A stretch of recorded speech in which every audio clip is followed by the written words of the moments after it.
আসসালামু আলাইকুম রহমতুল্লাহি ওবরকাতুহ। বিসমিল্লাহ আলহামদুলিল্লাহ ওসলাতু ওয়াসসালামু আলা রসুলিল্লাহ ওয়ালা আলিহি ও আসহাবিহি আজমাইন, আম্মা বাদ। প্রিয় দর্শক শ্রোতা, কাছে কিংবা দূরে এই মুহূর্তে যে যেখান থেকে আমাদের সাথে যুক্ত হয়েছেন, আপনাদের সবাইকে আন্তরিক প্রীতি এবং শুভেচ্ছা জানাচ্ছি। সেই সাথে আমন্ত্রণ জানাচ্ছি নেক্সাস টেলিভিশনের প্রতিদিনকার আয়োজন বেকম্যানস বিস্কিটস নিবেদিত ইসলামী জীবন বিধানের আজকের পর্বে। আপনাদের সঙ্গে আমি আব্দুল কাহার রয়েছি। আজ আমরা একটি গুরুত্বপূর্ণ বিষয় আপনাদেরকে শোনাতে চাই, আলোচনা করতে চাই। আমরা জানি ইতিহাস বইয়ের পাতায় লেখা থাকে, কিন্তু আমরা আজকে যে বিষয় নিয়ে কথা বলতে চাই এটি কোনো সাধারণ ইতিহাস নয়। এই ইতিহাস লেখা হয়েছে বুকের রক্ত দিয়ে, এই ইতিহাস লেখা হয়েছে মানুষের চোখের পানি দিয়ে, এই ইতিহাস লেখা হয়েছে মায়ের কান্না, ভাইয়ের আহাজারি, সন্তানের প্রতি পিতার ভালোবাসা, অসংখ্য মানুষের ত্যাগের বিনিময়ে। কারো হাত নেই, কারো চোখ নেই, কারো জীবন নেই। এভাবে করে আবু সাঈদের মতো, মুগ্ধের মতো অসংখ্য মানুষ এই আন্দোলনকে ঘিরে জীবন দিয়েছে। প্রিয় দর্শক, সেই আন্দোলনের বিনিময়ে আমরা পেয়েছি ইনসাফপূর্ণ একটি বাংলাদেশ। এই বাংলাদেশে সেই যারা ত্যাগ করেছে তাদের জন্য আমাদের কী করণীয় আছে, আগামী বাংলাদেশে কীভাবে আরও সুন্দরভাবে বিনির্মাণ করা যায়, সেক্ষেত্রে আমাদের কী কী করণীয় আছে, আপনি আমি আমরা সবাই সেক্ষেত্রে কী কী সহযোগিতা রাষ্ট্রকে করতে পারি, রাষ্ট্র আমাদেরকে কী কী সহযোগিতা করতে পারে, আমরা সেই বিষয়গুলো আজকের আলোচনা থেকে জানবার চেষ্টা করব ইনশাআল্লাহ। প্রিয় দর্শক, এ বিষয়ে কথা বলবার জন্য আমাদের মাঝে আমন্ত্রিত হয়েছেন বিশিষ্ট ইসলামিক স্কলার শায়েখ সাদিকুর রহমান আল আজহারি। আসসালামু আলাইকুম রহমতুল্লাহি ওয়া বারাকাতুহু।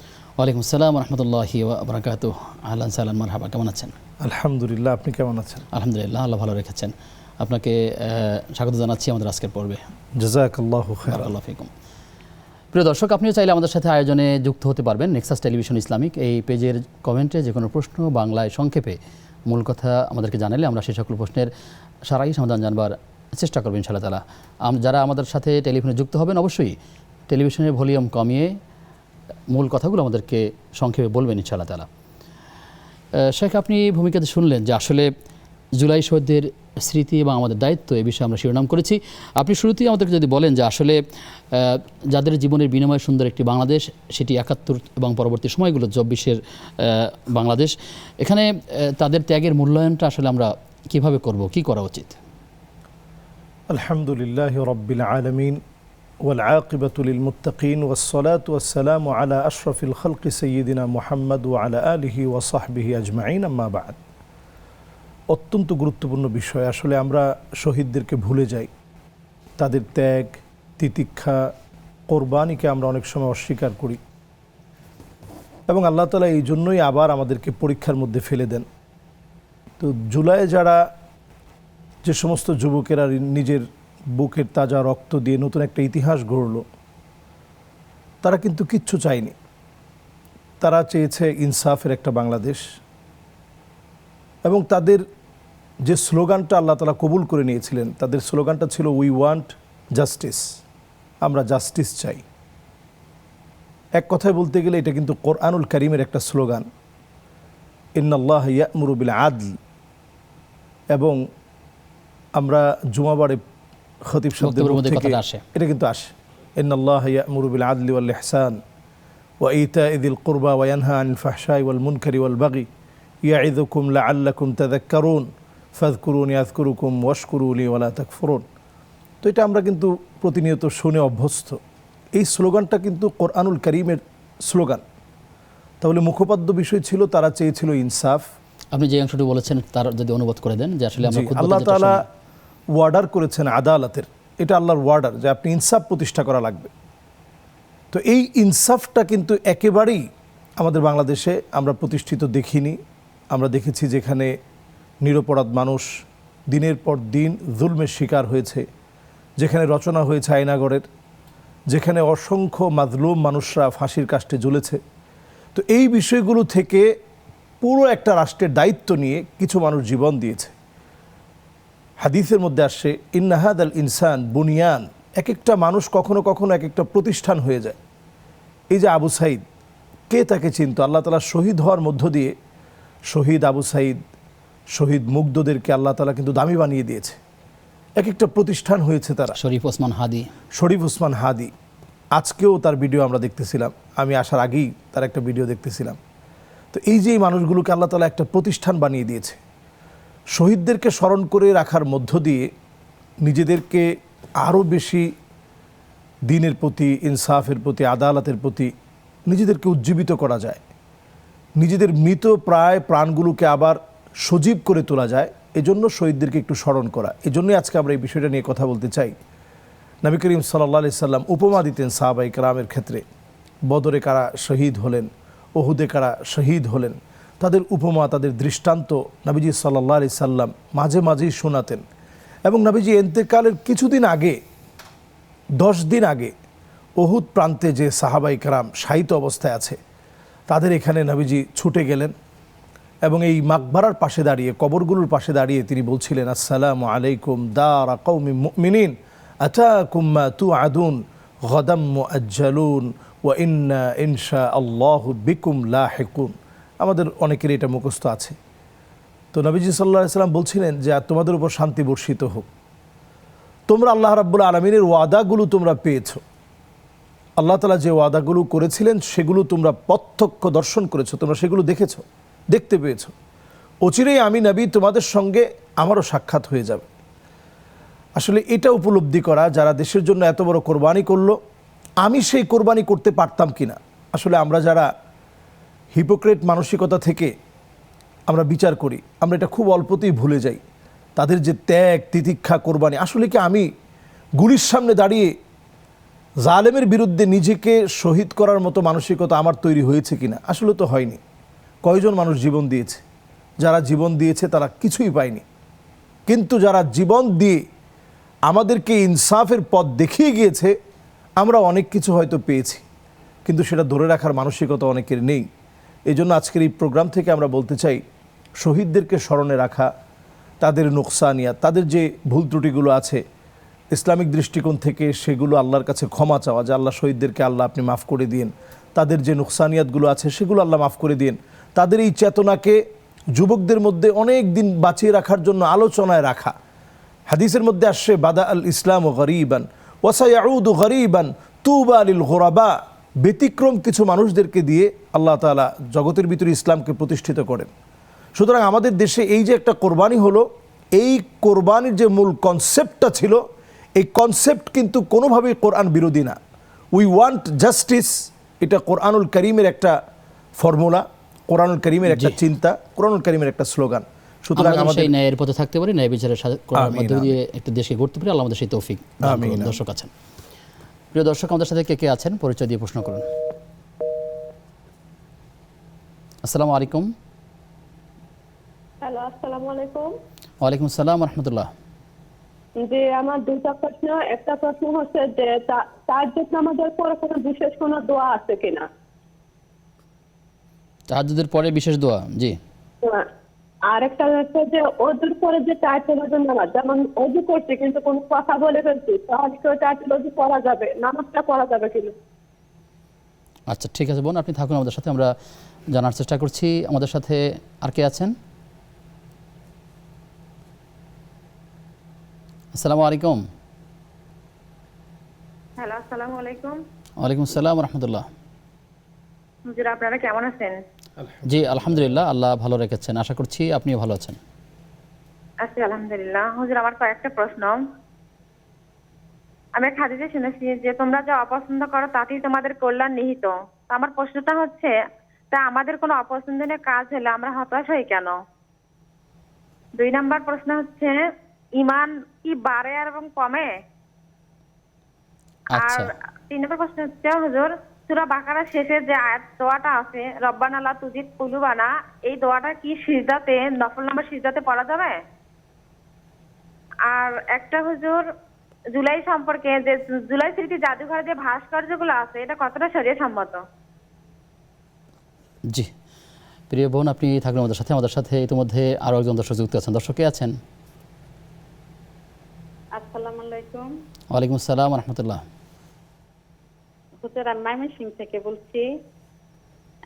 আমার একটা প্রশ্ন, এই যে আমরা যে নফল নামাজ পড়ি, মনে করেন আমি নফল নামাজ 10 রাকাত পড়লাম, 20 রাকাত পড়লাম, এটা কি শুধু আলহামদুর সাথে ইখলাস দিয়ে পড়া যাবে? শুধু ইখলাস দিয়ে প্রতি রাকাতে এটা কি হবে, নাকি আবার অন্য কোনো সূরা মানে করতে হবে? মানে জিনিসটা আমাদের একটু ভালো করে বুঝাইয়া দিবেন। জি, বুঝতে পেরেছি।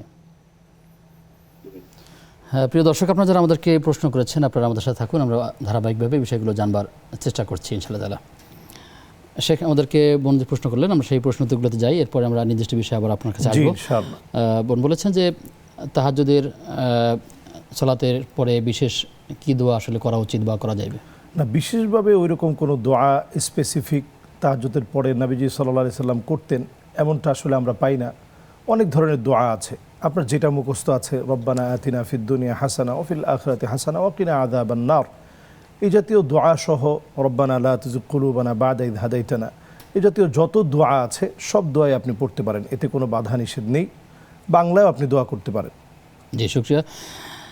পরবর্তী প্রশ্ন হচ্ছে যে অজুর পরে যে সালাতের কথা বলা হয়েছে, হ্যাঁ, তাহিয়াতুল তাহিয়াতুল ওযু, ওযু। এর যদি ওযু এবং সালাত এর মাঝখানে যদি কথা বলে, তাতে কি সালাতের কোনো ক্ষতি না, আছে বা তাতে আসলে ফজিলতের সালাতের ক্ষেত্রে কোনো ঘাটতি আছে ক্ষতি নেই। কিনা?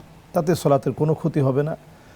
তাহিয়াতুল ওযু আমরা এটা গুরুত্বের সাথে পড়ব, অত্যন্ত ফজিলতপূর্ণ। এতে যদি মাঝখানে কথা হয়েও যায়, ধরুন আপনি ওযু করলেন, এরপরে কারোর সাথে কথা হয়ে গেল, এতে করে নামাজের কোনো ঘাটতি হবে না। নামাজ তো আপনি ওযুর পরেই নামাজের জন্য নির্দিষ্টভাবে আপনি দাঁড়ালেন, এই জন্য মাঝখানে যদি কথা হয়ে যায় এতে করে ফজিলত নষ্ট হবে না। জি, শুকরিয়া।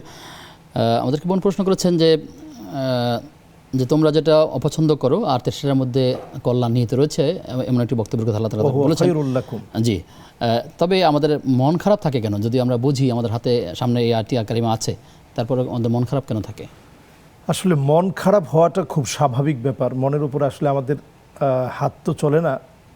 সান্ত্বনা দিয়ে মনকে, যেমন নবীজি সাল্লাল্লাহু আলাইহি সাল্লামের সন্তান ইব্রাহিম যখন মারা যায়, তখন নবী করিম সাল্লাল্লাহু আলাইহি সাল্লাম কাঁদতেছিলেন, চোখ দিয়ে পানি গড়িয়ে গড়িয়ে পড়ছিল, দাড়ি ভিজে যাচ্ছিল। সাহাবায়ে কেরাম বলতেছিলেন, ইয়া রাসূলুল্লাহ, আপনিও কি কাঁদেন? নবীজি সাল্লাল্লাহু আলাইহি সাল্লাম তখন বলছিলেন যে আল আইনু তাদমা, চোখগুলো অশ্রুসিক্ত হয়, ওয়াল কলবু ইয়াহজান, অন্তরটা খুব বেশি ব্যথিত হয়ে যায়।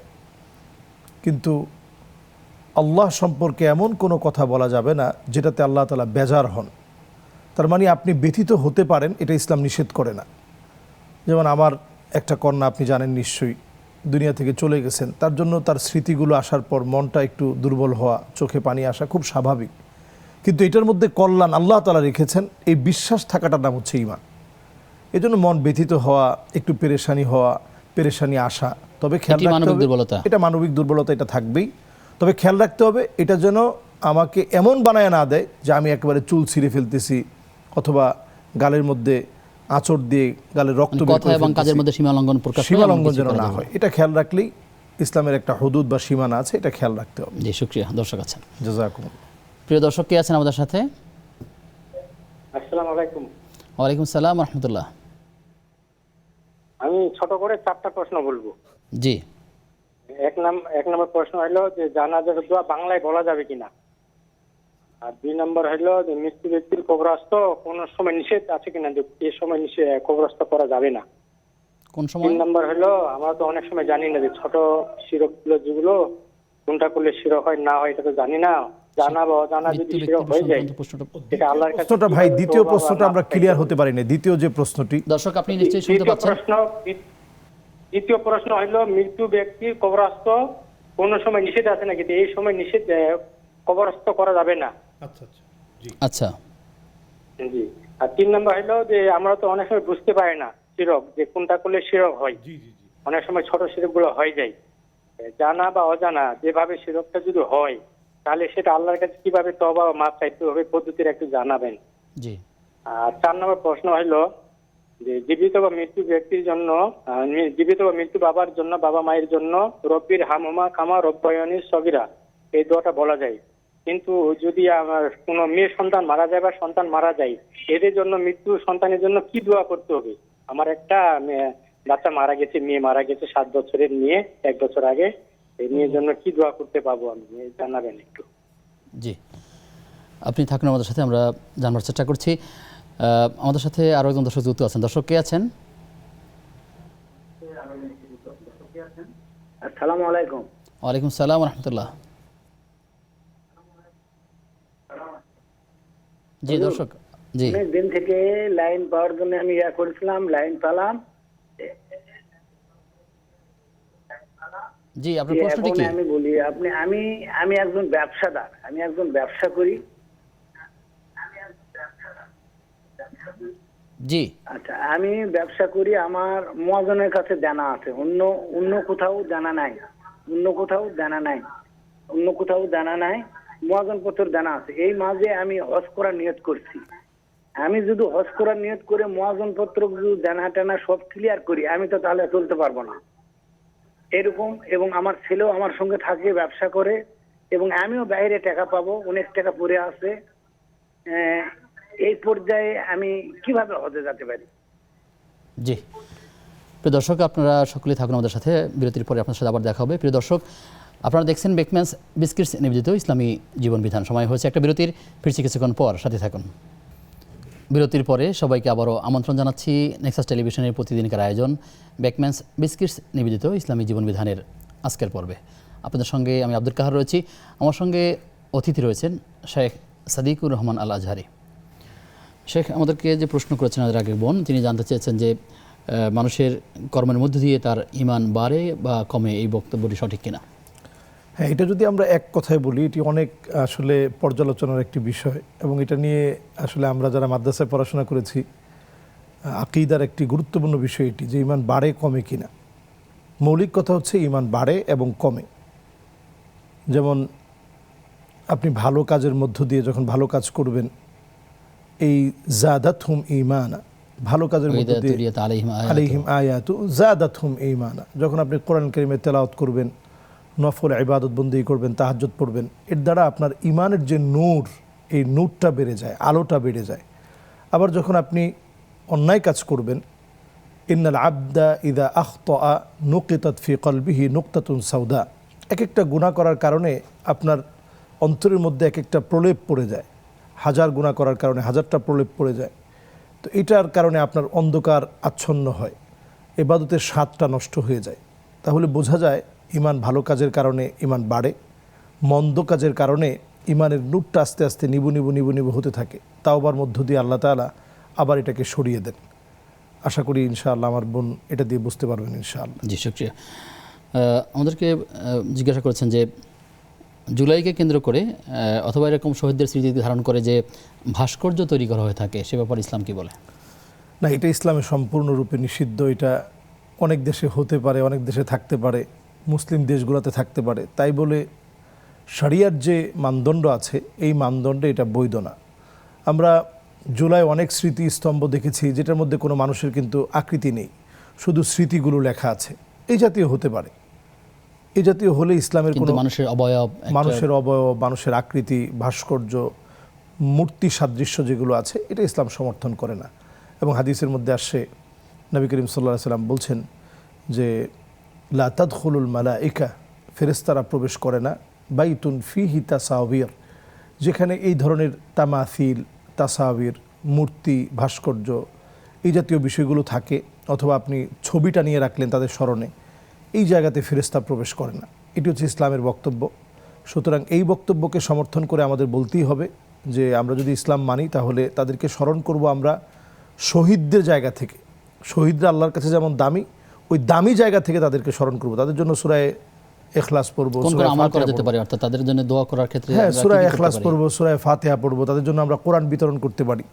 তাদের জন্য তাদের আত্মত্যাগ এবং কোরবানিকে স্মরণে রাখার জন্য আমরা বাংলায় অনুবাদ সহ যে কোরআনগুলো আছে, এগুলো মানুষকে আমরা গিফট করতে পারি। রক্তদান কর্মসূচি হতে পারে, বৃক্ষরোপণ কর্মসূচি, এরপরে ওই যে মাছ অবমুক্তকরণ। আমাদের যে এখন আলহামদুলিল্লাহ নদী নালায় পানি টয় টুম্বুর আছে, এখানে আপনি যদি মাছ অবমুক্ত করেন, পুনঃ অবমুক্ত করেন, এর দ্বারা কিন্তু সওয়াব হবে। এটা তাদের জন্য আমরা করে তাদেরকে স্মরণ করতে পারি। খাদ্য বিতরণ কিংবা অন্য কোনো খাদ্য বিতরণ, বস্ত্র বিতরণ, এমনকি যখন যেটা প্রয়োজন, শীতকালে শীত বস্ত্র বিতরণ, কম্বল বিতরণ, এবং কোরবানির সময় আমরা তাওজিউল লুহুম, সুবিধা বঞ্চিত মানুষের পাশে দাঁড়ানো, একটু গোশত দিয়ে তাদেরকে, যারা হয়তো 6 মাস গোশত খেতে পারেনি, তাদেরকে স্মরণ করে আমরা একটু গোশত বিতরণ করলাম। এটা একটা সওয়াব কিন্তু তারা পাবে। এইভাবে স্মরণ করাটা ইসলাম আমাদেরকে শেখায়, এবং এটা অনেক বেশি ফলপ্রসূ হবে, মানুষ তাদেরকে মনেও রাখবে বেশি। জি, শুকরিয়া। প্রশ্ন করেছেন যে তিনি নফল সালাত আদায় করেন, তিনি 10-20 রাকাত এরকম করে পড়ে থাকেন। তার প্রশ্ন হচ্ছে সূরা ফাতিহার পরে প্রায় সময় তিনি সূরা ইখলাস পড়েন। এভাবে যে সূরা ফাতিহার সাথে ইখলাস পড়েন, এটি তার এই পদ্ধতিটা ঠিক আছে কিনা, নাকি অন্য কোনো সূরা দিয়েই পড়তে হবে, অথবা নির্দিষ্ট করে নেওয়া যায় কিনা সূরা ইখলাসকে? হ্যাঁ, সূরা ইখলাস এই সূরাটা অত্যন্ত ভালোবাসার সূরা, যেহেতু এই সূরাটার পুরাটাতেই আল্লাহ রাব্বুল আলামিনের বৈশিষ্ট্য দিয়ে আল্লাহ তাআলা পুরা সূরাটাকে সাজিয়েছেন। এই সূরাটা দিয়ে তিনি পড়লে এতে কোনো দোষের না, পড়তে পারেন। এবং শুধু এইটা না, আপনি যদি এক রাকাতে 30 বারও সূরা ইখলাস পড়েন, এতে করে নামাজের কোনো ক্ষতি হবে না। নফল সালাতে সূরা ফাতিহার পরে আপনি 30 বার, আপনি 50 বার, সাহাবীর আমল তো ছিল, হ্যাঁ সাহাবীর আমলও ছিল। আপনি যদি 100 বারও সূরা ইখলাস পড়তে থাকেন, যে আমার তো লম্বা হওয়া দরকার, কারণ যেহেতু নবীজি সাল্লাল্লাহু আলাইহি সাল্লাম এত লম্বা তাহাজ্জুদ পড়তেন, হাত্তা তাওয়াররামাত কাদামাহু, পাগুলা যেহেতু ফুলে যেত, তো আপনি তো এতগুলো সূরা জানেন না। সূরা ইখলাস বারবার রিপিট করলেন, এতে করে নামাজের কোনো ক্ষতি হবে না। একজন সাহাবী এরকম পড়ার কারণে ওনার যারা মুক্তাদি ছিল, ওনারা এসে বললেন যে ইয়া রাসূলুল্লাহ, ওনার সব কিছুই ভালো লাগে, কিন্তু উনি সব সময় সূরা ইখলাস পড়েন। তো নবীজি এসে আদর করে বললেন যে মাসসাবাব লিলুজুমি হাদিহি সূরা, এই সূরাকে তুমি আবশ্যক করার কারণ কি? সাহাবী একেবারে হেসে বললেন ইয়া রাসূলুল্লাহ ইন্নী উহিব্বুহা, আমি এই সূরাটাকে ভালোবাসি। তো নবীজি বললেন যে সবগুলোই তো ভালোবাসা তোমাকে জান্নাতে নিয়ে যাবে। হ্যাঁ, এই ভালোবাসা তোমাকে আল্লাহ তাআলা কিন্তু জানিয়ে দিলেন, এই ভালোবাসা তোমাকে আল্লাহর জান্নাত পর্যন্ত পৌঁছে দেবে। আল্লাহু আকবার, আমাদের এই অভ্যাসটি করা উচিত। আমিন। আসবো, দর্শক আছেন। প্রিয় দর্শক, কে আছেন আমাদের সাথে? আসসালামু আলাইকুম। ওয়ালাইকুম আসসালাম ওয়া রাহমাতুল্লাহ। আমার একটা প্রশ্ন ছিল, আমি মায়ের বড় সন্তান, তো মা আমার বৃদ্ধ, ছেলে মেয়ে কি বেটার বউয়েরা যদি কোনো কথা বলে, সত্যি কথাই আমার সামনে মা আমাকেই বলে, তো অন্য কাউকে বলে না, তো সবাই বলে যে এটা গীবত হচ্ছে। তো আমার মায়ের প্রশ্ন যে সত্যি কথা বললেও কি গীবত হবে? এটা আফসোস করে মা বলে, কিন্তু আমি শুনি, আমার ছাড়া মা কাউকে বলে না। এটা একটা প্রশ্ন। আর একটা প্রশ্ন, দোয়া কুনুত আমি বাংলায় শিখেছি, তো উচ্চারণটা কি আমি বাংলাতেই পড়ি এতদিন পর্যন্ত, আমার বয়স এখনো 61 বছর, তো এখন শুদ্ধ করার তো আমি করতে পারছি না, কিন্তু বাংলায় পড়বো না আমি নতুন ভাবে আবার শুদ্ধ করবো? বাংলাতেই উচ্চারণ, আরবির উচ্চারণ বাংলাতে শিখেছি। এই দুটো প্রশ্ন। জি, বুঝতে পেরেছি। থাকুন আমাদের সাথে। আমাদের সাথে আর কে আছেন? আসসালামু আলাইকুম। ওয়ালাইকুম আসসালাম ওয়া রাহমাতুল্লাহ। জি, আমার প্রশ্নটা হচ্ছে, আমি পূর্বে আমার নিজের হজ আদায় করেছি, তো আগামী বছর আমি আমার একজন মৃত আত্মীয়ের পক্ষে বদলি হজ করতে যাব। তো আমার প্রশ্ন হচ্ছে, বদলি হজকারী কি পূর্ণ হজের সওয়াব পাবে যদি সেটা মাবরুর হয়ে যায়? আর আরাফার দিন তো আল্লাহ সমস্ত হাজিদেরকে মাফ করে দেন, বদলি হজকারীকেও কি আরাফার দিন আল্লাহ মাফ করে দেবেন? ধন্যবাদ। জি, প্রিয় দর্শক, আপনি থাকুন আমাদের সাথে। আমাদের সাথে আরও একজন দর্শক যুক্ত আছেন। দর্শক কে আছেন?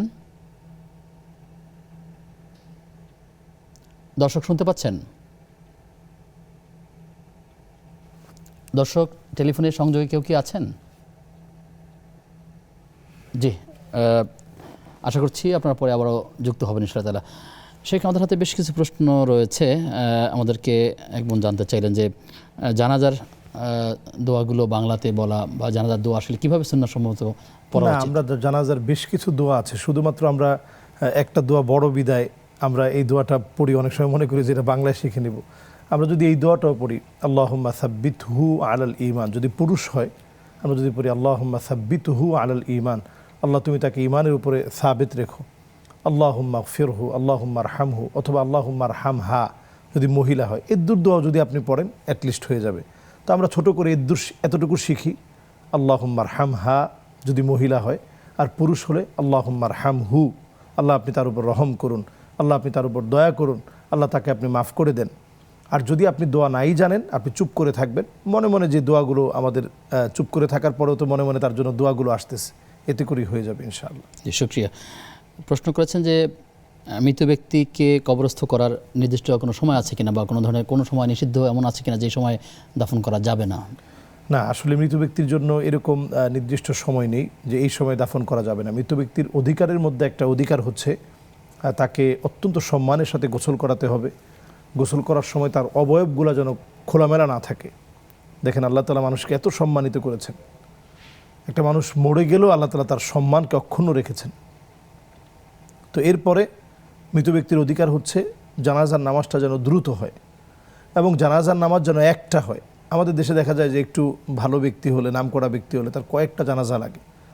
জানাজার নামাজ একটা হওয়ার পর এরপর তাকে দাফন করা একেবারে তার জন্য সবচেয়ে বড় অধিকার এটা, যে তাকে তাড়াতাড়ি আপনি দাফন করবেন। এবং এই দাফন করাটা এত সওয়াবের কাজ, নবীজি সাল্লাল্লাহু আলাইহি ওয়াসাল্লাম বলছেন যে মাসালুল জাবালাইনিল আযীমাইন, দুইটা বড় বড় পাহাড়ের সমান সওয়াব আল্লাহ তাআলা দিবেন যদি জানাজার নামাজ আর তাকে দাফন আপনি করেন। এটার ক্ষেত্রে নিষিদ্ধ কোনো সময় নেই যে এই সময়ে তাকে দাফন করা যাবে না, এমন নিষিদ্ধ কোনো সময় নেই। জি, শুকরিয়া। আরও কিছু প্রশ্ন আছে, সেগুলো জানবো বিরতির পর ইনশাআল্লাহ তাআলা। ইনশাআল্লাহ। প্রিয় দর্শক, আপনারা দেখছেন বেকম্যানস বিস্কিটস নিবেদিত ইসলামী জীবন বিধান। সময় হয়েছে আবার একটা বিরতির, ফিরছি কিছুক্ষণ পর, সাথে থাকুন। বিরতির পরে সবাইকে আবারও আমন্ত্রণ নেক্সাস টেলিভিশনের প্রতিদিনকার আয়োজন বেকম্যানস বিস্কিটস নিবেদিত ইসলামী জীবন বিধানের আজকের পর্বে। আপনাদের সঙ্গে আব্দুল কাহার রয়েছি, আমার সঙ্গে অতিথি রয়েছেন শেখ সাদিকুর রহমান আল আজহারি। শেখ, বেশ কিছু প্রশ্ন আছে, তার মধ্যে থেকে আমাদের এক বোন জানতে চেয়েছেন যে তিনি জানেন যে শিরক অত্যন্ত ভয়াবহ একটি গুনাহ, কিন্তু যদি কখনো অজান্তে কোনো শিরক হয়ে যায় সেক্ষেত্রে তিনি পরিত্রাণ পাবেন কিভাবে, কি করবেন? আল্লাহর কাছে মাপ চেয়ে নেবেন। তবে বোনের প্রশ্নের সাথে একটা সম্পূরক কথা হচ্ছে এই, জি, যে ছোট যে শিরকগুলো আছে এর মধ্যে যেমন আমরা অনেক সময় বলি আবার দেখা হবে ভাই, এই যে আবার দেখা হবে, অথবা ভালো থাকবেন, সুস্থ থাকবেন, ভালো থাকার কোনো সুযোগ নেই, ওষুধ খেলে ভালো হয়ে যাব, হ্যাঁ এই যে বক্তব্যগুলো, এই তো আমার জন্য একটু দোয়া করেন, এতটুকু বলে আমরা এরপরে শিরকের দিকে ঢুকি কিভাবে, এই তো ওষুধটা খেলেই ভালো হয়ে যাবে। এই যে ঔষধ খেলে আপনি ভালো হয়ে যাবেন, আপনি বলবেন যে আল্লাহ তাআলা চাইলে আমি সুস্থ হব ইনশাআল্লাহ। এই জাতীয় কথার ভিতরে একটু ইনশাআল্লাহ, মাশাআল্লাহ, আলহামদুলিল্লাহ এগুলো যোগ করে নিলেই অনেক শিরক থেকে আল্লাহ তৌফিক দিলে, এই কথাগুলো এইভাবে বললে কিন্তু অনেক শিরক থেকে আমরা বেঁচে যাই। শিরকটা হচ্ছে আখফা মিন দাবিবিন নামল, ছোট্ট একটা পিপিলিকা কালো আমাবস্যার গোড় অন্ধকারে একটা কালো পাহাড়ের ভিতরে যদি ছোট্ট একটা পিপিলিকা বসে থাকে, এই পিঁপড়ার উপরে পা পড়াটা যেমন সহজ, শিরকের ভিতরে পা পড়া তদ্রূপ সহজ। এই জন্য প্রতিদিন আপনি অন্তত বাংলায় দোয়া করেন যে আল্লাহ আমার যে জানা এবং অজানা যে শিরকগুলো আছে সেই শিরকগুলো থেকে আল্লাহ আপনি আমাকে মাফ করেন, তাহলে আল্লাহ তাআলা শিরকের গুনাহ থেকে আমাদেরকে হেফাজত করবেন। জি, শুকরিয়া। প্রশ্ন করেছেন যে আমরা তো অনেক সময় জীবিত কিংবা মৃত পিতামাতার জন্য দোয়া করি, আল্লাহুম্মা রাব্বির হামহুমা কামা রাব্বায়ানি সগীরা, এভাবে করে আমরা দোয়া করি। কিন্তু পিতা হিসাবে তার মেয়ে জীবিত কিংবা মৃত যদি এমন হয়ে থাকে, তাহলে সেই সকল সন্তানদের জন্য আসলে কিভাবে দোয়া করা উচিত? এবং আমার ভাই যেটা বললেন যে ওনার মেয়েটা 7 বছরের, এই মেয়ের জন্য আসলে দোয়া করার আমাদের তেমন আর কিছু থাকে না আলহামদুলিল্লাহ, বরং তারা আমাদের জন্য বাইতুল হামদ নিয়ে তারা আমাদের জন্য অপেক্ষায় থাকবে। তাদের জন্য আমরা কি দোয়া করব বলেন? তারা নিজেরাই আলহামদুলিল্লাহ শ্রেষ্ঠত্বের একটা জায়গায় তারা পৌঁছে গিয়েছে। তারা হবে তুয়ুরুল জান্নাহ, আল্লাহর জান্নাতের উড়ন্ত পাখি, এবং ইব্রাহিম আলাইহিস সালাতু ওয়াস সালাম তাদেরকে লালন পালন করবে। এই জন্য আপনি আপনার সন্তানের জন্য এইটা দোয়া করবেন। আমি আমার ভাইকে বলবো যে আপনি এটা দোয়া করবেন, বাংলায় আপনি আল্লাহর কাছে বলবেন যে আল্লাহ সেদিন যেন আমার মেয়েটা আমাকে চিনে, সেদিন যেন এই মেয়ে আমার কারণে লজ্জিত না হয়, সে যখন আমাকে টেনে জান্নাতের দিকে নিয়ে যাবে আমি যেন এই উপযোগী আমল যেন আমি করতে পারি, এইভাবে নিজেকে যেন আল্লাহ প্রস্তুত করতে পারি। এই দোয়াটা আপনি বাংলায় করবেন, যেহেতু অনেক লম্বা বিষয়, এটা আমি আরবিতে বলে হয়তো আপনি মুখস্থ রাখতে পারবেন না। এই দোয়াটা আপনি বাংলায় এইভাবে করবেন যে আল্লাহ তার উপযোগী করে আল্লাহ আপনি আমাকে গড়ে তোলেন, সেই জন্য আমার কারণে লজ্জিত না হয়, আমাকে যেন টেনে আল্লাহ আপনার জান্নাত পর্যন্ত নিয়ে যেতে পারে। জি, শুকরিয়া। আমাদেরকে ভাই প্রশ্ন করছেন যে তিনি একজন ব্যবসায়ী, ব্যবসা করেন, এই ব্যবসার ক্ষেত্রে তার যিনি মহাজন থাকে, যার থেকে তিনি মাল ক্রয় করে থাকেন, তার কাছে কখনো কখনো তার ঋণও থাকে। তো তিনি হজ ওমরা করতে গেলে তার কী করণীয় এই সকল ক্ষেত্রে? অনেক সময় ঋণটাকে সম্পূর্ণভাবে ক্লোজ করা যায় না এই কারণে, কারণ এটা একটা বাই দ্য প্রসেস যে ক্রয় করেন আবার বিক্রি করেন, একেবারে মুক্ত হওয়া কঠিন অনেক ক্ষেত্রে, কারো কারো ক্ষেত্রে। এবং এটা দেখা যায় বাংলাদেশে যত বড় বড় ব্যবসায়ী আছে সবারই কিন্তু 100, 200, 300, 400 কোটি টাকা পর্যন্ত অনেক বড় বড় ব্যবসায়ী। এই উত্তরটা আপনার থেকে জানবো, দর্শকদের যুক্ত করে আসি। জি ইনশাআল্লাহ। দর্শক কে আছেন আমাদের সাথে? মরে গেলাম তো তুমি আমি আমার একটা কবিরের জানতাম না। বোন, আপনি শুনতে পাচ্ছেন কি? জি, আমরা প্রশ্নের প্রথম অংশ বুঝতে পারিনি, যদি প্রশ্নটি আবার করেন। আমি একটু হুজুরের সাথে আমার কিছু কথা জিজ্ঞেস করার আছে। জি হুজুর কথা শুনছেন, আপনি বলুন। আমি বলবো জি জি আমার সাথে জায়গা ধরুন আমার খুব অল্প বয়সে বিয়ে হয়েছিল, বুঝছেন? জি আমার হাজবেন্ড, আমি 19 বছর সংসার করতে আমার 2টা ছোট ছোট বাচ্চা রেখে আমার হাজবেন্ড মারা গেছে, বুঝছেন? আমি খুব কষ্ট করে আল্লাহ করাইছে, আমি করছি। আমি যে আল্লাহর কাছে হেদায়েত চাই, বুঝছেন? আমি কিছুই জানি না আল্লাহর ইবাদত। আমি কিভাবে আল্লাহ আমি শিখতেও পারতাছি না, বুঝছেন? জি আমি একটু কিভাবে আমি হেদায়েত ইমান আমল আনবো। জি ইনশাআল্লাহ আমরা বলবো আমি রাইতে ইনশাআল্লাহ। হইয়া যাই, জানি আল্লাহর কাছে মাপ মুক্তি চাই, বুঝছেন? আল্লাহ জি মাপ মুক্তি চাই। বুঝতে পেরেছি আপনার মনের কথাগুলো, আমরা বুঝতে পেরেছি যতটুকু শুনেছি। আপনি থাকুন আমাদের সাথে, শেখ বলবেন ইনশাআল্লাহ।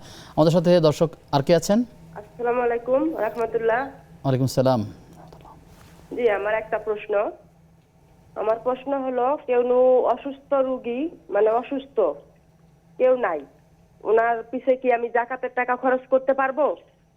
আর এটা হলো যাকাতের টাকাটা মানে আমি প্রতি বছর রমজান মাসে দিই, এটা কি রমজানের আগে দিতে পারবো? জি বোন, আপনি যাকে হেল্প করবেন তিনি আপনার সম্পর্কের দিক থেকে কি হন? অথবা সম্পর্কে আমার খালা শাশুড়ি হয়, কিন্তু ওনার কেউ নাই, কোনো বাড়ি ঘরও নাই। জি তাকে জাকাত দিতে পারবেন কিনা, তাই তো?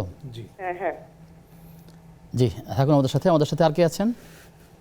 আসসালামু আলাইকুম রাহমাতুল্লাহ। ওয়ালাইকুম সালাম রহমতুল্লাহ। আমার নাম আবরার মুইন, আমার বাসা রংপুরে।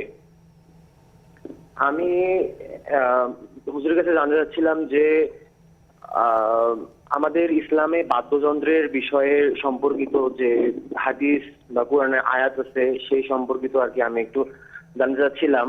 তো অনুষ্ঠানটা যখন শুরু হচ্ছে সেই সময় দেখা যাচ্ছে যে বাদ্যযন্ত্র টাইপের কিছু একটা মানে বেজে উঠতেছে বা বাদ্যযন্ত্র টাইপের এই ধরনের আর কি শব্দ আসতেছে, যেটা ইসলামে হারাম বলে আমি জানি। এই সম্পর্কে যদি একটু শায়েখ মতামত দিতেন তাহলে ভালো হইতো আর কি। জি প্রিয় দর্শক, আপনারা থাকুন আমাদের সাথে, আমরা বিষয়গুলো জানবার চেষ্টা করছি ইনশাআল্লাহ তাআলা। সেই যে প্রশ্নটি আপনাকে করেছিলাম ব্যবসায় সম্পর্কে, তিনি মহাজনের কাছে ঋণ আছেন, এই মুহূর্তে তিনি হজ উমরা গেলে কিভাবে যাবেন, কি করবেন এক্ষেত্রে? যদি বিষয়টা ব্যবসায়িক প্রসেসিং হয়, যে আসলে প্রসেসই এটা, আমাদের সিস্টেমটা যদি এমনই হয় তাহলে ওনাকে যাকাতও দিতে হবে এবং হাজ ফরজ হলে ওনাকে হাজও করতে হবে। কারণ আসলে আমরা এটা আমাদের প্রক্রিয়াটা এমন করে ফেলেছি যে ব্যবসায়িক সিস্টেম এটা, যে আমি নিজেও কিছু মানুষের কাছ থেকে টাকা পাবো এবং নিজেও কিছু টাকা আমরা বাজিয়ে রাখবো, এটাই ব্যবসায়িক সিস্টেম হয়ে গেছে। যদিও এটা উচিত না, সেক্ষেত্রে ওনাকে অবশ্যই হজ করতে হবে। জি শুকরিয়া। একজন প্রশ্ন করেছেন যে মৃত ব্যক্তির পক্ষ থেকে যে বদলি হজ করবেন, সেক্ষেত্রে তিনি যিনি হজ করছেন তিনি কোনো সওয়াব পাবেন কিনা বা পূর্ণ সওয়াব পাবেন কিনা, সেই বিষয়টা যে আপনি ক্লিয়ার করেন। আলহামদুলিল্লাহ, ভাইয়ের প্রশ্নটাতে আমি অভিভূত হয়েছি যে আসলে তিনি একজনের পক্ষ থেকে হাজটা করবেন, নিজেও সওয়াব পাবেন কিনা। আমরা তো আসলে অ্যাটলিস্ট মনে করি যে আল্লাহর ঘরটা দেখলাম, আল্লাহ আতিয়াব ও আকসার, আল্লাহ তাআলা দেওয়ার ক্ষেত্রে কাউকে কম দেন না। এই যে আপনি গেলেন, আপনাকেও আল্লাহ তাআলা সওয়াবে ভূষিত করবেন, যার জন্য করতেছেন তিনিও সওয়াব পাবেন। আল্লাহ তাআলা সওয়াব দেওয়ার ক্ষেত্রে কখনো কৃপণতা করেন না। জি শুকরিয়া। প্রশ্ন করেছেন যে একজন মা, তার বেশ কয়েকজন সন্তান আছে, তার মধ্যে একজন সন্তানের কাছে অন্য সন্তানের বিষয়গুলোকে শেয়ার বলেন, যদিও ঘটনাগুলো সত্য, এই বিষয়গুলো যে বলবার কারণে এটি আসলে গীবতের আওতায় আসে কিনা? এক্ষেত্রে যিকরুকা আখাকা বিমা ইয়াকরাহ হাদিসের মধ্যে আসে যে যদি এটা তার মধ্যে থাকে তাহলে তো গীবত হবে, আর যদি এটা তার মধ্যে না থাকে তাহলে ফাকাত বাহাত্তাহু, তাকে তুমি অপবাদ দিলা। এটা আরও মারাত্মক। আমাদের দেশে তো গীবত তো চলেই, অপবাদ তো অহরহ চলে। হ্যাঁ, এখন একটা বিষয় গুরুত্বপূর্ণ যে গীবত তাহলে কি আমরা কোনো বিষয় বলতেই পারবো না? হ্যাঁ, বলা যাবে। কার কাছে? যেমন ছোট বোন একটা অন্যায় করছে, তার একটা বড় ভাই আছে, মা যদি বড় ভাইয়ের কাছে বিষয়টা বলে, অথবা ছোট বোন অথবা যে কোনো বোন, যে কেউ সন্তানদের মধ্যে থেকে একজন বড় যে আছে কোনো তাকে একজন। বলা হলো যে আমার হ্যাঁ। অমুক সন্তান এই কাজটা করছে, এই সেক্ষেত্রে কাজটা করতেছে, এটা অন্যায়, ইসলাহের নিয়তে, সংশোধনের নিয়তে যদি হয় তাহলে এটা গীবত হবে না। যেমন আজকে আমরা জালেমের বিরুদ্ধে বলছি, যদি আমরা জালেমের বিরুদ্ধে, এটা বলার উদ্দেশ্য হচ্ছে যেন জালেম জুলুম করতে না পারে, তার এই বিষয়টা যদি আপনি না জানান তাহলে তো সবাই জালেম হয়ে যাবে। আরেকটি গুরুত্বপূর্ণ বিষয় হচ্ছে কোন জায়গাতে আপনি এই গীবতটা করতে পারবেন। এর মধ্যে আরেকটি জায়গা হচ্ছে এমন যে একটা গোমরা ব্যক্তি, বাতিল ব্যক্তি, যার গোমরাহি অথবা পথভ্রষ্টতা সমাজকে নষ্ট করে ফেলবে, ওই বিষয়ে সজাগ সচেতন করা, এটাই ঈমান। ওই ক্ষেত্রে আবার আপনি এটা মনে করবেন না যে গীবত হয়ে যায় কিনা, এটা কিন্তু গীবত হবে না, বরং এটা মানুষকে সংশোধন করা। তাহলে মোটা দাগে একটি কথা আমাদের সামনে চলে আসে, সংশোধনের নিয়তে যদি হয় তাহলে এই গীবত করা যাবে ওই জায়গায় যেখানে সংশোধনটা করা দরকার। যেমন একজন টিচার অন্যায় করতেছে, প্রিন্সিপাল হিসাবে সব টিচারকে সতর্ক করার জন্য ওনার একটা অন্যায় যদি এটা তুলেও ধরতে হয়, এটা তিনি তুলে ধরতে পারবেন সংশোধনের নিয়ত থাকলে। কিন্তু আপনি তাকে অপদস্থ করা, লাঞ্ছিত করা, এটা যদি নিয়ত থাকে তাহলে আপনি গুনাহগার হবেন। এছাড়া আপনি সংশোধনের নিয়ত নিয়ে যার কাছে বললে সংশোধন হবে এমন ব্যক্তির কাছে আপনি বললে এটা গীবত হবে না। জি, শুকরিয়া।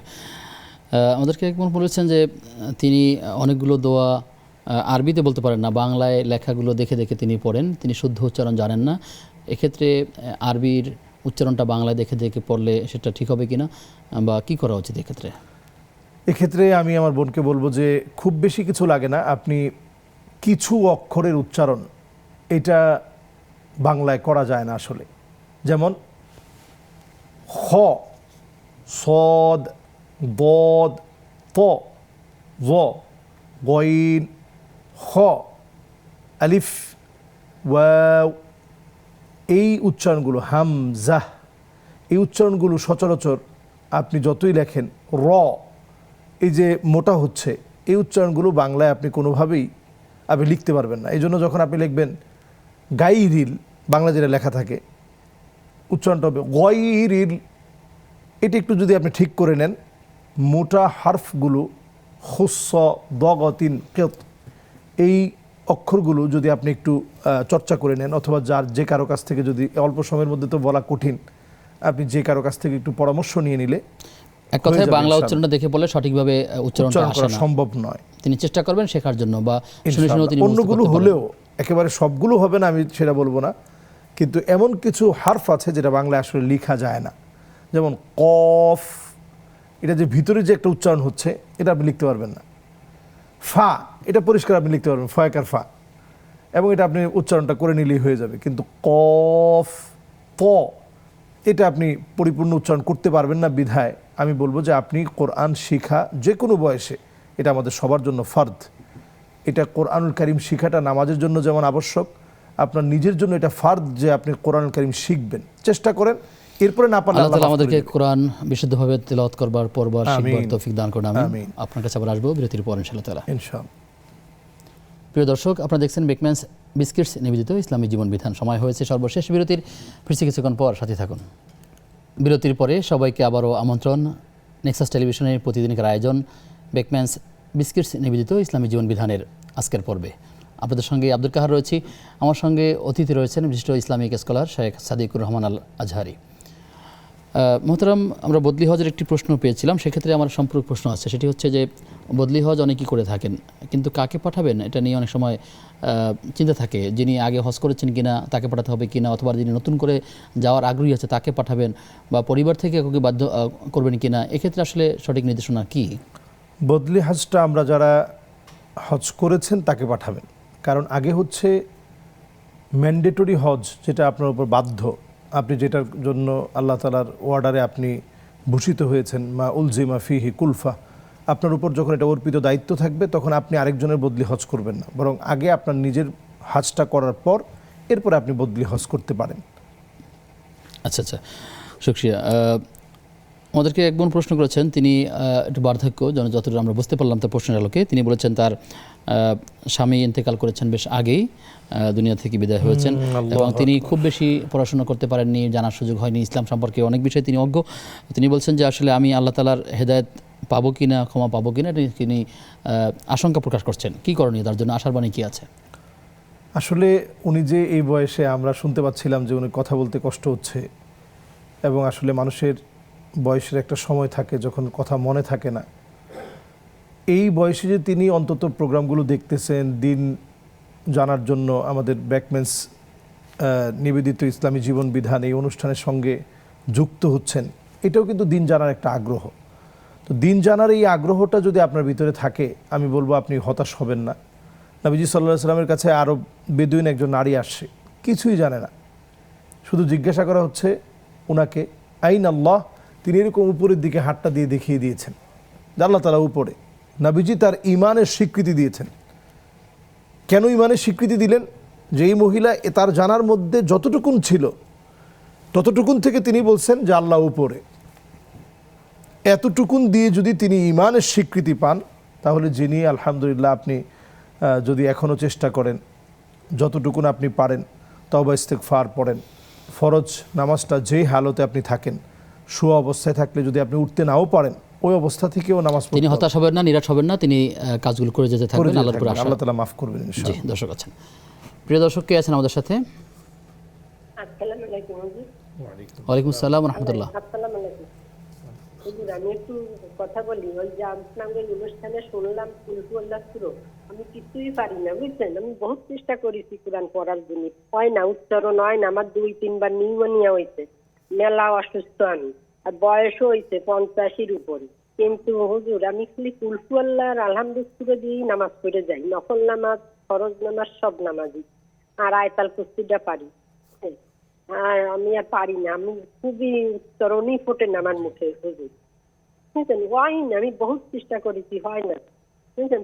এমনি নামাজ রোজা খুবই করি, ইবাদত যেটুকু পারি। ওই একজনে আমারে বলেছে কি যে তোর পারিস না, তুই ভীত হইস না, আল্লাহরে ওইভাবে ডাইকে যা, তুই তো ভালোই মানুষ, এই বলে না। আপনারা কি বলেন? জি, একদম পড়া বাদ দিলি তো আর হয় না। আমরা বুঝতে পেরেছি, শেখ বলবেন। আমরা অনুষ্ঠান শেষের দিকে আসছি, আমরা সংক্ষেপে কথাগুলো জানবেন ইনশাআল্লাহ। আমাদের সাথে আর কে আছেন? দর্শক টেলিফোনের সংযোগ কেউ আছেন? দুঃখিত, সংযোগটি বিচ্ছিন্ন হয়েছে। শেখ, আমাদের কাছে যে প্রশ্ন রয়েছে, তিনি এক বোন বলেছেন যে একজন নারী সম্পর্কে বলেছেন, তার দুঃসম্পর্কের আত্মীয়, তিনি অসুস্থ, তার দেখভাল করার মতো আর কেউ নেই, তাকে জাকাতের টাকা দিয়ে সহযোগিতা বা খালার কথা বলেছেন, খালাকে জাকাত দেওয়া যায়, শাশুড়ির কথা বলেছেন, বা এরকম ওনাকে জাকাত দেওয়া যেতে পারে, কোনো অসুবিধা নেই, কোনো অসুবিধা নেই। এমনকি এটা আমরা এই জন্যই জানতে চেয়েছি সম্পর্কে কি হয়। শুধু যদি আপনার নিজের সন্তান হয়, আপনার নিজের বাবা হয়, আপনার নিজের মা হয়, আপনার নিজের নানি হয়, আপনার নিজের দাদি হয়, আপনার নিজের দাদা হয়, আপনার নিজের নানা হয়, বাবা, সন্তান কিংবা দাদা, মানে আসল আর ফারা, এক কথায় উনারা ছাড়া আপনার চাচা, আপনার খালা, আপনার ফুফু, আপনার মামা, আপনার মামি, সবাইকে, এমনকি আপনার ভাইকে আপনি জাকাত দিতে পারবেন, এতে কোনো সমস্যা নেই। জি, শুকরিয়া।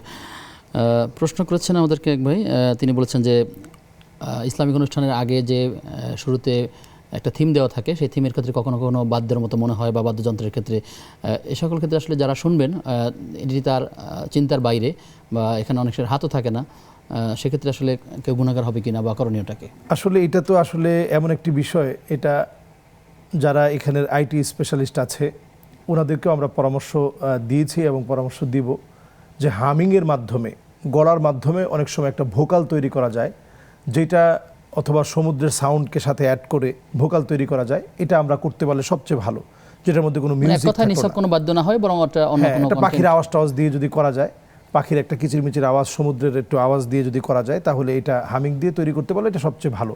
বাদ্যযন্ত্র এটা ইসলাম নিষিদ্ধ করা হয়েছে, আমরা এটাকে কোনোভাবে অ্যাপ্রিসিয়েট করি না। বুইসতু লিউকাসসিরাল মাযামির, নবীজি সাল্লাল্লাহু আলাইহি ওয়াসাল্লাম প্রেরিত হয়েছেন এগুলোকে ধ্বংস করার জন্য, কাজে এটাকে আমরা সমর্থন করতে পারি না। আল্লাহ তাআলা সহজ করে দিন আমাদের জন্য। প্রশ্ন করেছেন যে আমাদের বোন, সর্বশেষ তিনি বললেন যে তিনিও আগের এক বোনের মতোই বলছেন যে আসলে আমি অনেক পড়তে পারিনি, বয়স হয়ে গেছে, শুধু সূরাতুল ইখলাস এবং সূরা ফাতিহা দিয়ে সকল সালাত আদায় করেন, এতে তার কোনো সমস্যা আছে কিনা? লা ইউকাল্লিফুল্লাহু নাফসান ইল্লা উসাহা, আল্লাহ তাআলা কারো উপরে বোঝা চাপিয়ে দেন না। কোরআনকে আল্লাহ তাআলা সহজ করেছেন, ওয়ালাকাদ ইয়াসসারনাল কুরআনা লিযিকর ফাহাল মিন মুদ্দাকির। একই সূরার ভিতরে আল্লাহ তাআলা কয়েকবার এটাকে রিপিট করেছেন। কোরআন সহজ, আপনি একটু চেষ্টা করেন। আমি বলবো যে আপনি শুধু যদি আলিফ এটাও সহিভাবে বলার চেষ্টা করেন, আপনি যদি বলেন, একটু আলিফ বলার সময় একটু হাসি দিয়ে বললে উচ্চারণটা সহি হয়। ঠোঁটটা ফাঁকা রাখতে হয়, লম্বা করা যায় না, আলিফ এরকম বলা যায় না, আলিফ দুই ঠোঁট মিলিয়ে বলা যায় না। এইভাবে আমরা যদি একটু নতুনভাবে, এখন কিন্তু ইউটিউবে আপনি সার্চ করলে পেয়ে যাবেন, অনলাইনে পেয়ে যাবেন। তিনি চেষ্টা করতে থাকবেন, আল্লাহ তাআলা সহজ করে আল্লাহ দিবেন মাফ করে যতটুকু দিবেন তিনি ইনশাআল্লাহ। পারেন। আর এইভাবে নামাজ পড়লে নামাজ হবে। বোনকে আমি ইনশিওর করি, সূরা ফাতিহার পরে সূরা ইখলাস দিয়ে আপনি আজীবন নামাজ পড়লে নামাজ হয়ে যাবে, জি, এতে শুকরিয়া। আল্লাহ তাআলা ধরবেন না। অনলাইনে প্রশ্ন করেছেন খাদিজা খন্দকার সন্দা এই আইডি থেকে। তিনি বলেছেন যে নামাজের রুকু থেকে দাঁড়িয়ে সাজদায় যাওয়ার সময় যায় নামাজে প্রথমে আমি হাত নাকি হাঁটু কিভাবে আমি বসবো, সুন্নতের নিয়মটা কি? আরব উলামায়ে কেরাম বলেন, এখন বর্তমান যারা উলামায়ে কেরাম আছেন ওনাদের বক্তব্য হচ্ছে আগে আপনি হাতটা দিবেন, পাটা দিলে ভিতরে একটা অহংকার, একটা দাম্ভিকতা থেকে যায়। কিন্তু আমাদের বাংলাদেশের উলামায়ে কেরাম বলেন যে না, আসলে যেহেতু 7টা অঙ্গের উপরে দিতে হয় সেজদাটা, এই জন্য আগে আপনি হাঁটুটা দিবেন। দুইটাই গ্রহণযোগ্য, আপনি যেটা আমল করতে পারেন, যেটা আপনার কাছে ভালো লাগে আপনি করতে পারবেন, অসুবিধা নেই। জি, শুকরিয়া। একজন মেসেজ করেছেন, তিনি বলেছেন যে তিনি যখন অধ্যয়ন করছেন বিশ্ববিদ্যালয়ে অধ্যয়নকালীন সময়ে একজন সন্তানের সাথে তার এক বন্ধুর সাথে তিনি খুব গভীর সম্পর্কে লিপ্ত হয়েছেন, এমনকি তারা শারীরিক সম্পর্ক করেছেন এবং তার সেই বন্ধু তাকে সেটা ভিডিও করে এবং তাকে পরবর্তীতে হ্যারাসমেন্ট করেছেন নানাভাবে। কথা ছিল তাকে বিবাহ বন্ধনে আবদ্ধ করবেন, কিন্তু বছরের পর বছর হয়ে যাচ্ছে, এখনও বিবাহ বন্ধনে আবদ্ধ করেননি বলে তিনি মামলা করেছেন। পরবর্তীতে তিনি জেলও খেটেছেন। এখন তার প্রশ্ন এই যে আমি তাকে জেল খাটালাম অথবা সে যে আমাকে কষ্টে ফেলে দিল, গার্ডিয়ান মানতে পারছে না, আসলে আমার এখন করণটা কি? আল্লাহ আমাকে মাফ করবেন কিনা, করণীয়টা কি? আসলে এটা আমাদের সমাজের মধ্যে কো-এডুকেশন অনেক সময় এমন অবস্থায় আমাদেরকে নিয়ে যায় যেখানে আসলে ছেলে মেয়ে অবাধ মেলামেশা, যেটা আল্লাহ তাআলা সম্পূর্ণরূপে হারাম করেছেন। আপনি পড়াশোনার জন্য যেতে পারেন, ছেলে মেয়ে একসাথে পড়াশোনা যদি হয়ও, সেটাতে অন্তত নারী হিসেবে আপনি আপনার নিজেকে হেফাজত করে চলা, পুরুষ হিসেবে আপনি আপনার নিজেকে হেফাজত করে চলা, প্রত্যেকের দায়িত্ব কর্তব্য রয়েছে। গার্জিয়ানদের দায়িত্ব কর্তব্য আছে, সে কোথায় যাচ্ছে, টিউশনের নাম বলে অথবা প্রাইভেটের নাম বলে, বিভিন্ন কোচিং সেন্টারের নাম বলে, এই যে অবাধ মেলামেশার যে অবস্থাটা তৈরি হচ্ছে, একটা পর্যায়ে গিয়ে দুই পরিবারই মুখ দেখাতে পারছে না। আসলে অন্যায়ের দিকে যাওয়া যাবে না, সেটি ওলা তাকরাবুজ জিনা, স্পষ্ট হচ্ছে যে এই পথেই যাওয়া যাবে না। এরপর আপনি যদি মনে করেন যে তাকে আপনি বিয়ে করে খুব সুখী হয়ে যাবেন, নবীজি সাল্লাল্লাহু আলাইহি ওয়াসাল্লাম বারবার বলেছেন যে আইয়ুমা ইমরাআতিন নাকাহাত নাফসা বিগাইরি ইযনি ওয়ালিহা ফানিকাহুয়া বাতিল ওয়া বাতিল ওয়া বাতিল, 3বার বলছেন। ওই বিবাহটা বরকত শূন্য, যেই বিবাহে অভিভাবকদের মতামত থাকে না। কাজে আপনি এই চিন্তা করে আপনি আপনার প্রজন্ম ধ্বংস করবেন না। আপনার পরবর্তী প্রজন্মকে যদি আপনি ভালো বানাতে চান, সন্তান নেককার হোক, দিনদার হোক, এটা চান, তাহলে আপনার নিজেকে আগে নেককার হতে হবে, দিনদার হতে হবে। তিনি তওবা করবেন, ইস্তেগফার করবেন আর আল্লাহর কাছে মাফ চেয়ে করবেন, আল্লাহ তাআলা তাকে রহম করুন। আমরা খুব শেষে চলে এসেছি। ছোট্ট করে যে আপনি বললেন যে আসলে আমরা যে শিরোনাম করেছিলাম জুলাই শহীদদের স্মৃতি এবং আমাদের দায়িত্বটা কি এক্ষেত্রে? এক্ষেত্রে আমাদের দায়িত্ব হচ্ছে আমরা আমাদের ওই ভাইদেরকে স্মরণে রাখবো, তাদের জন্য দোয়া করব এবং আল্লাহ রাব্বুল আলামিনের কাছে কামনা করব শহীদদেরকে আল্লাহ রাব্বুল আলামিন যে মর্যাদাগুলোর কথা বলেছেন, আল্লাহ যেন সত্যিকার শহীদ হিসেবে তাদেরকে কবুল করেন এবং এই মর্যাদা যেন আল্লাহ দান করেন। জি, শুকরিয়া। আপনার মাধ্যমে অনেকগুলো প্রশ্ন উত্তর আমরা জেনেছি। আবার কখনো দেখা হলে নতুন কোনো বিষয় নিয়ে আলোচনা হবে ইনশাআল্লাহ তাআলা। আপনাকে অনেক ধন্যবাদ। আমাদের নেক্সাস টেলিভিশনের যারা রয়েছে প্রত্যেককে আমরা ধন্যবাদ জানাচ্ছি। বারাকাল্লাহু ফিকুম। প্রিয় দর্শক, এতক্ষণ আপনারা দেখছিলেন ইসলামী জীবন বিধান। যতগুলো কথা আমরা শুনেছি বলেছি, আল্লাহ তাআলার কাছে দোয়া করি আল্লাহ তাআলা আমাদেরকে বিষয়গুলো আমল করবার তৌফিক দান করুন। আজ এ পর্যন্তই। আগামী অনুষ্ঠান দেখবার আমন্ত্রণ জানিয়ে আজকের মতো বিদায় নিচ্ছি। আল্লাহ তাআলা আমাদের সবাইকে ভালো রাখুন, সুস্থ রাখুন। আসসালামু আলাইকুম ওয়া রাহমাতুল্লাহি ওয়া বারাকাতুহু। ওয়া আলাইকুম আসসালাম।